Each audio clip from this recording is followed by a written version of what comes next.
Twilight Syndrome. It's an incredibly intriguing series of games that stars young high schoolers as they investigate rumors of paranormal phenomenon like young people do in real life, and the rumors are often based on real life urban legends. And to make things really interesting, the cases that these young people investigate often somehow make them realize things about themselves or involve themselves in some kind of way. And these games are incredibly well told stories that, unlike a lot of other horror games, really nail tension. These games can build up to a confrontation like it's nobody's business, to the point that there's rarely, if ever, any actual supernatural phenomenon appearing on screen. But you feel it, you are right there with the people investigating. And as they get more and more tense, so do you. And that's an incredible feat for games that are just glorified walking simulators. And just experiencing them is an event, and an incredibly immersive one. I've previously explained the plot of the first game, and if you haven't watched that yet, please go do that, as the sequel picks up seconds after the ending of the first game. But if you have watched that first series, then please sit back and relax, and let me, for probably the first time in English, take you on a journey through Twilight Syndrome Kyuumei-Hen, aka Investigation.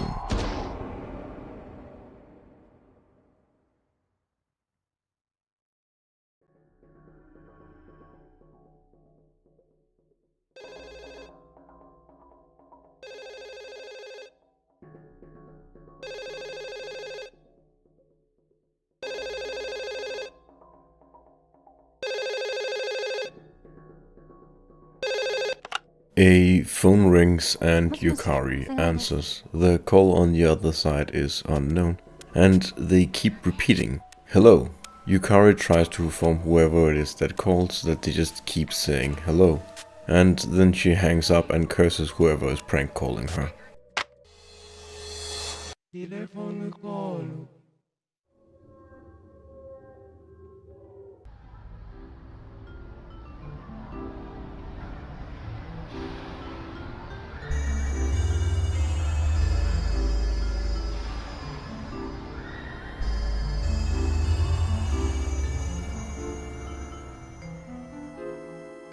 The next day at school, she's talking to the others about the call, and Chisato asks if it happened at midnight, and it did.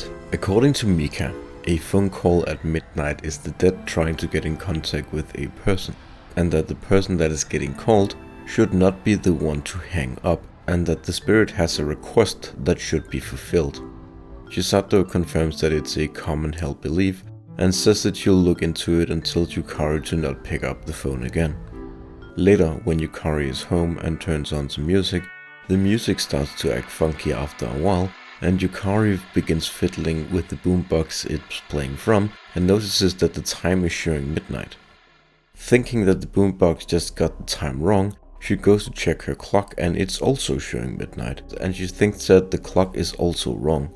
She calls Chisato, but she's not there, and instead her mother answers the phone and tells Yukari that Chisato had a message and that the message was to not answer the phone, and that she will call when she is done investigating something at her grandfather's place.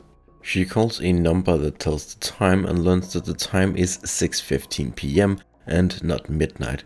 She corrects the time on her boombox to be 6:15 and then her clock as well, but sets it 5 minutes forward so that she'll have more time when she gets up in the morning.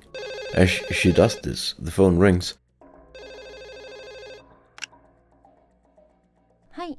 and it's someone asking for someone that is not Yukari.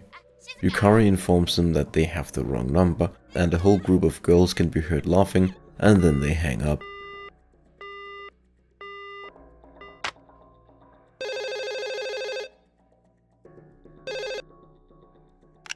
Someone calls again and says that they were supposed to make a delivery earlier, but that no one was home, and ask if they can deliver it 15 minutes from now, to which Yukari agrees. A little while later, Yukari doesn't understand why the delivery man is not here yet and goes to check her clock on the boombox and finds that it stopped again. Before she can make much of it, the phone rings again.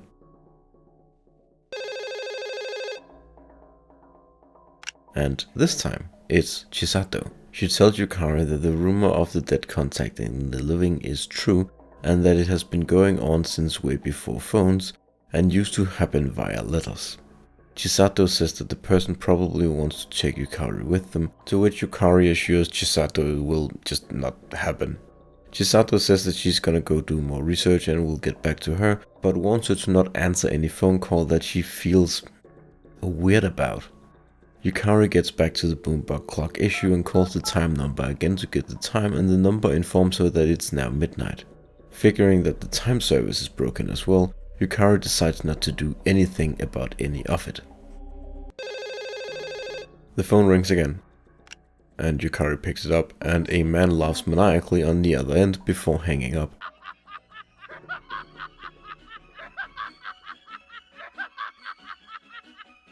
Yukari senses that something strange is going on, and she calls Aramata, the strange man that Mika has been able to call throughout the last game, who I cut from the previous video about the game because he was irrelevant to the plot and only served to provide hints about the current investigations.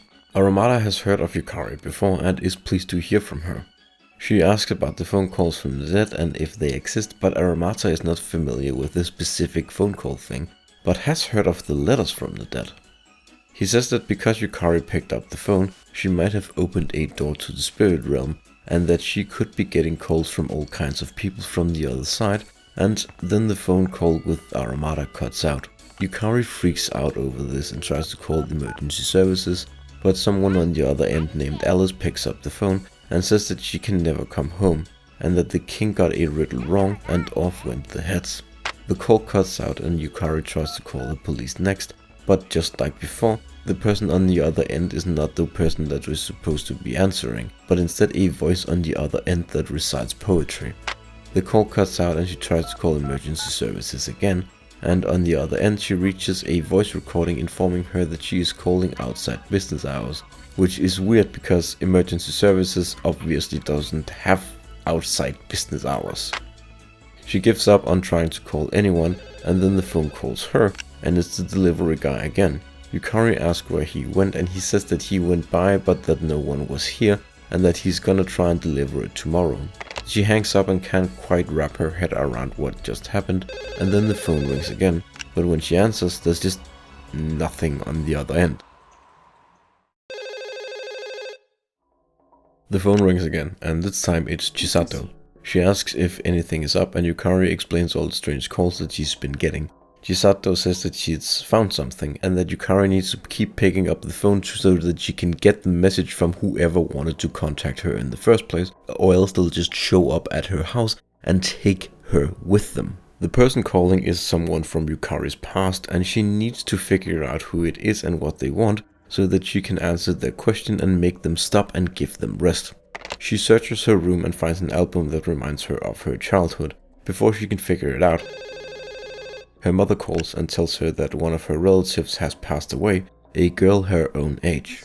Yukari is suddenly reminded of her and how she was sick and how they used to spend a lot of time together when the girl, Sachiko, was in hospital.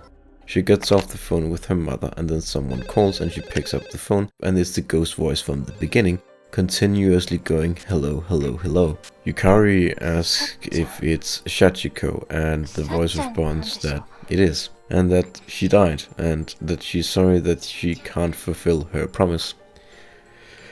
Yukari says that it's fine, and that she doesn't need to worry about it, and Sachiko says that she has to go, and says goodbye, and then the call cuts out.